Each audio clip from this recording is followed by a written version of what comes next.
ప్రతిక్షణం సమాజం కోసం మీ మిత్ర న్యూస్. రాయలసీమ నంద్యాల జిల్లా ఆళ్లగడ్డ పేరు చెబితే గుర్తుకు వచ్చేవి ముఠా కక్షలే కాదు, నేడు ఖండధరాలకు వ్యాపిస్తున్న ఆళ్లగడ్డ శిల్పకళలు. ఆళ్లగడ్డ శిల్పకళలకు రాష్ట్రంలోనే ఒక ప్రత్యేక స్థానం ఉంది. అభ్రపరిచే శిల్పకళలకు ఆళ్లగడ్డ ఎంతో ప్రసిద్ధి చెందింది.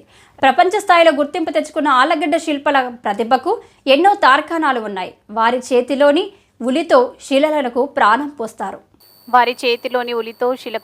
పోస్తారు. రాళ్లను జవరాళ్లుగా కట్టిన శిలలను కారుణ్య మూర్తులుగా మారుస్తారు. ఆళ్లగడ్డ శిల్పకళ ప్రభావాన్ని ఖండాంతరాలకు వ్యాపింపజేసిన ఎందరో మహనీయులు ఎక్కడ ఉన్నారు. ఆళ్లగడ్డ శిల్పకళ పితామహుడు దురుగడ్డ బాల వీరాచారి, ఆయన కుమారుడు రామకృష్ణమాచార్యులు, ఆయన కుమారుడు దురుగడ్డ బాలసుబ్రహ్మణ్యాచార్యులు ఆళ్లగడ్డలో శ్రీవాణి బాలసుబ్రహ్మణ్యం శిల్పకళ మందిరాన్ని స్థాపించి గత దశాబ్ద కాలంగా ఆయన ఎన్నో ఆలయాలను నిర్మించారు. ఈ సందర్భంగా ఆయన బాలసుబ్రహ్మణ్యం ఆచారి మాట్లాడుతూ, మా తాతగారైన బాల వీరాచారి స్ఫూర్తితో శిల్పకళలో నైపుణ్యం సంపాదించానన్నారు. ఆయన స్ఫూర్తితోనే ఆళ్లగడ్డలో శ్రీవాణి బాలసుబ్రహ్మణ్యం శిల్పకళా మందిరాన్ని ప్రారంభించామన్నారు. ఎంతో మంది శిల్పులకు ఉపాధి కల్పించడమే కాకుండా ఎన్నో కళాత్మక శిల్పాలు, దేవాలయాలు ప్రపంచవ్యాప్తంగా అన్ని ప్రాంతాలకు తయారు చేసి అందిస్తున్నామన్నారు. మొట్టమొదటగా తన తాతగారైన బాలవీరాచారి శ్రీశైలం, మహానంది, అహోబిలం వంటి పుణ్యక్షేత్రాలకు అబ్బురపరిచే శిల్పాలను చేయడం జరిగిందన్నారు. తాను డాక్టర్ కావాలని కలలు కన్న తండ్రి రామకృష్ణాచార్యులు స్ఫూర్తితో శిల్పకళలోనే రాణించాలన్నారు. అప్పటి తెలంగాణ ముఖ్యమంత్రి చంద్రశేఖరరావు తమకు తెలంగాణలోని యాదాద్రి దేవాలయ నిర్మాణాలను చేపట్టాలని పిలుపునివ్వడంతో యాదాద్రి లక్ష్మీ నరసింహస్వామి ఆలయ నిర్మాణంలో కీలక పాత్ర పోషించి మండప నిర్మాణాలు, శివాలయ నిర్మాణాన్ని పూర్తి చేశామన్నారు. తమ కళా నైపుణ్యాన్ని చూసి శివాలయ ప్రతిష్ఠ సందర్భంగా తొగట ఆశ్రమ పీఠాధిపతి మదవానంద సరస్వతి స్వాముల వారి సమక్షంలో అప్పటి ముఖ్యమంత్రి చంద్రశేఖరరావు చేతుల మీదుగా స్వర్ణ కంకణంతో శిల్పి సత్కారం చేయడం జరిగిందన్నారు. ప్రస్తుతం అమెరికా దేశంలోని అట్లాంటాలో 32 ఎకరాల విస్తీర్ణంలో భద్రాచలం రామాలయ తరహాలోని భద్రాద్రి రామాలయ నిర్మాణం చేపట్టడం జరిగిందన్నారు. ఇది కూడా తన పూర్వజన్మ అదృష్టమని భావిస్తున్నట్లు తెలిపారు.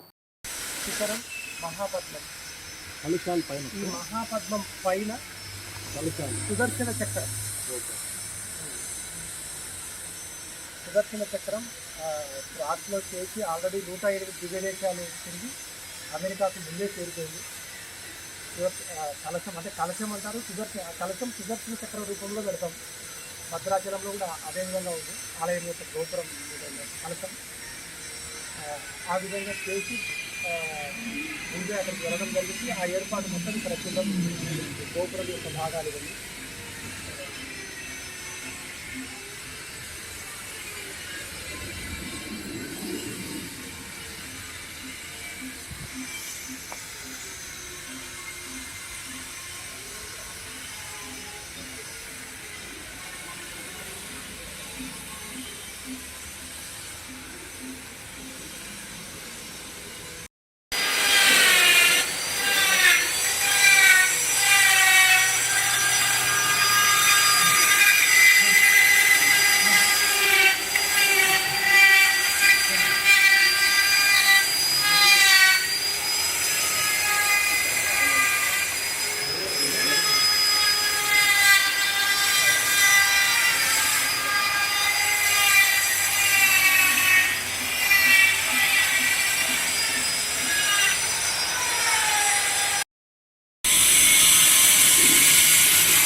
అమెరికాలో నిర్మిస్తున్న రామాలయం యొక్క ఉత్తరం వైపు నిలబడి ఉన్నాం మనం. ఉత్తరం వైపు మొత్తం ఈ విధమైన ఆర్పేసినట్టు ఇది మహామండపం, అంతరాలయం, గర్భాలయం. ఇక్కడ ఉత్తర ద్వారం కూడా ఉండడం జరిగింది. గర్భాలయానికి ముందు అర్ధమండపం ముందు మహామండపానికి 3 ద్వారాలు కలిగి ఉంటుంది ఈ ఆలయం.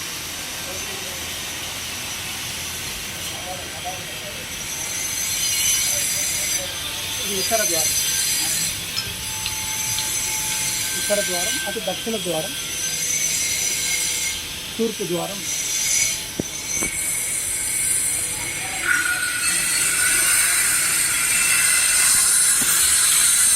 ఉత్తరం నుంచి లోపలికి ప్రవేశం, తూర్పు నుంచి ప్రవేశం, ఉత్తరం నుంచి లోపలికి రావడం జరుగుతుంది. ఆలయ ప్రవేశం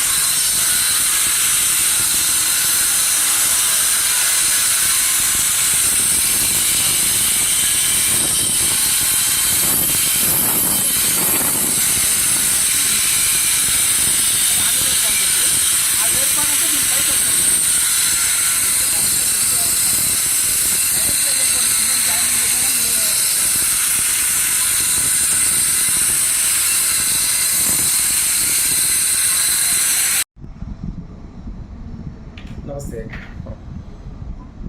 నా పేరు బాలసుబ్రహ్మణ్యాచారి.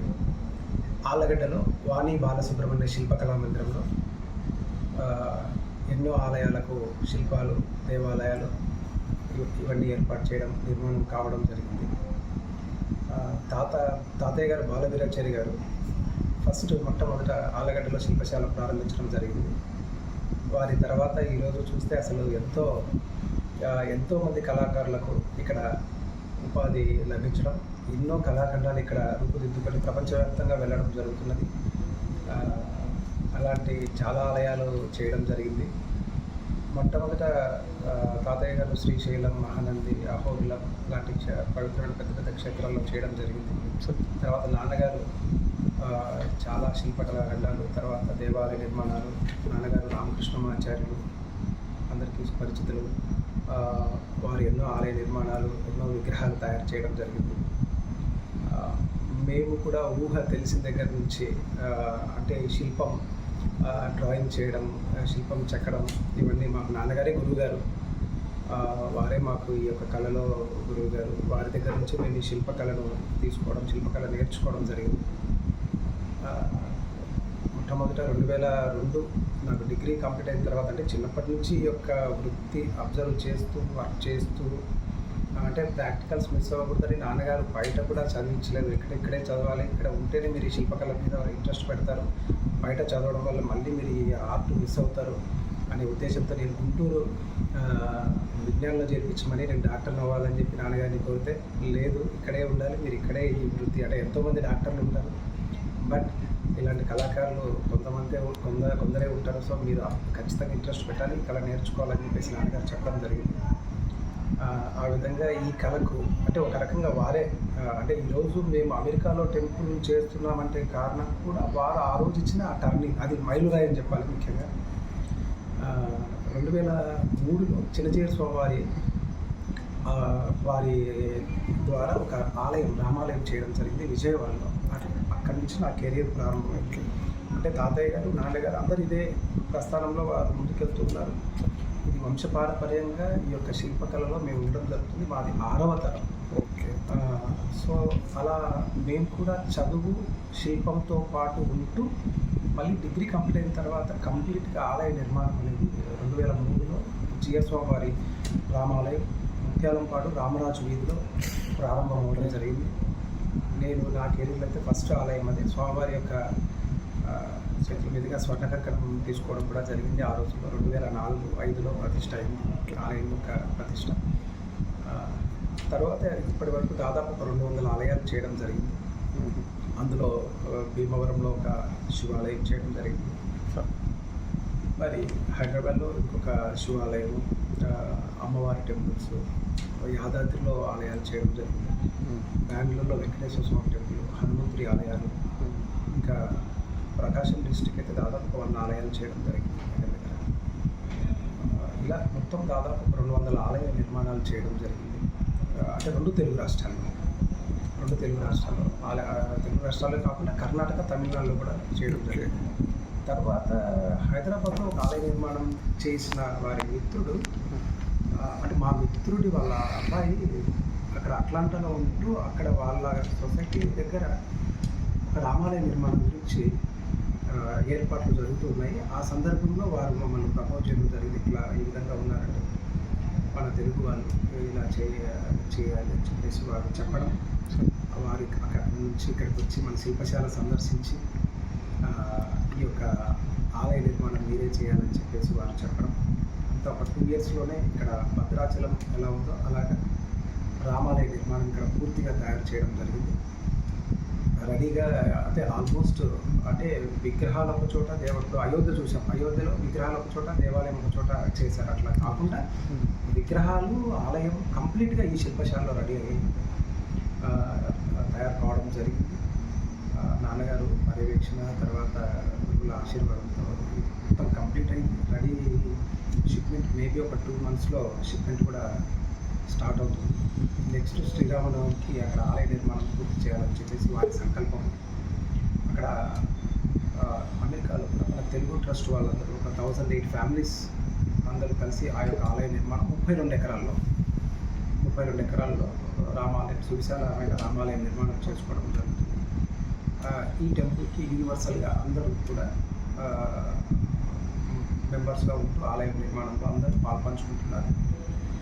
అట్లాంటి అవకాశం మనకు మన ఆళ్ళగడ్డలో ఉన్న వాణి బాలసుబ్రహ్మణ్య శిల్పశాల మన శిల్పశాలలో ఈ యొక్క కార్యక్రమం మొత్తం జరగడం అనేది చాలా ఆనందకరం. ఒక రకంగా చెప్పాలంటే ఇది ఆళ్ళగడ్డ ఖ్యాతి అమెరికా వరకు కూడా వెళ్ళినట్టు. భారతీయ శిల్పం అంటే ఇండియాలో తయారైన ఈ శిల్పాన్ని అక్కడికి వెళ్ళి మనం అక్కడంతా అనేది శాశ్వతమైన పని. ఒకసారి స్టోన్ స్ట్రక్చర్ అనేది నిర్మాణం జరిగితే కొన్ని తరాలు చూడడం జరుగుతుంది. సో అట్లాంటి పనికి అక్కడ శ్రీకారం జరగడం, అది మన ఆళ్ళగడ్డలో పూర్తి కావడం నిజంగా మా పూర్వజన్మ సుకృతం అనుకుని భావిస్తున్నాము. ఆ విధంగా ఈ యొక్క ఖ్యాతిని అమెరికా దాకా తీసుకెళ్ళి అక్కడ మన ఆలయం చూసుకోవడం అనేది మా అదృష్టంగా భావిస్తున్నాం.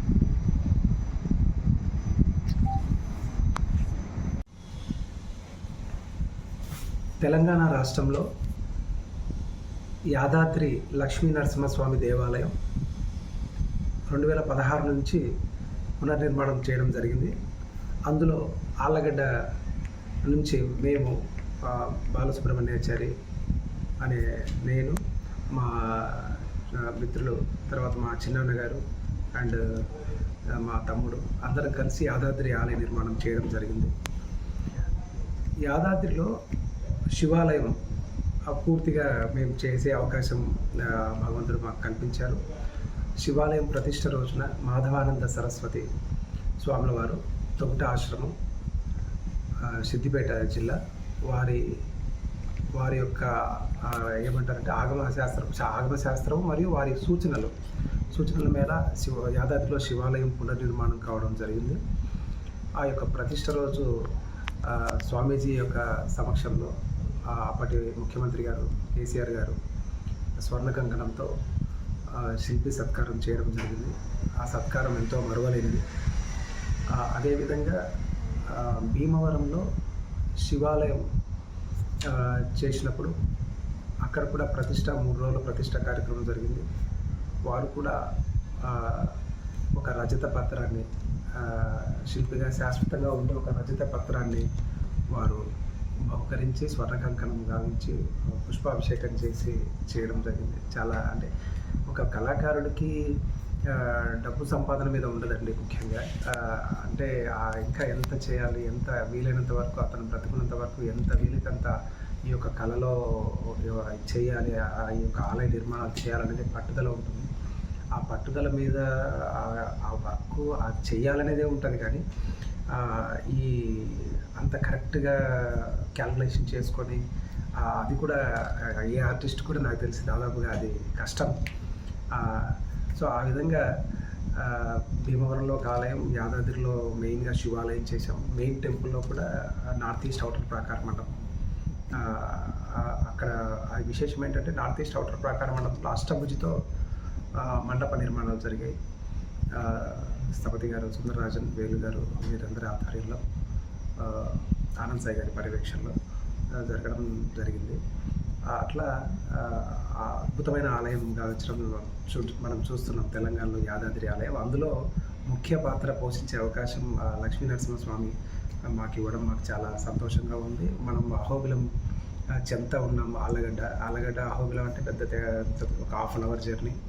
ఎప్పటి నుంచో మనం వారి పాదాల చెంత ఉన్నందుకు అక్కడ యాదాద్రిలో కూడా అంతటి అద్భుతమైన ఆలయ నిర్మాణం చేసే అవకాశం భగవంతుడు కల్పించినందుకు చాలా సంతోషంగా, కళాకారుడిగా మాకెంతో ఆనందాన్ని ఇచ్చింది.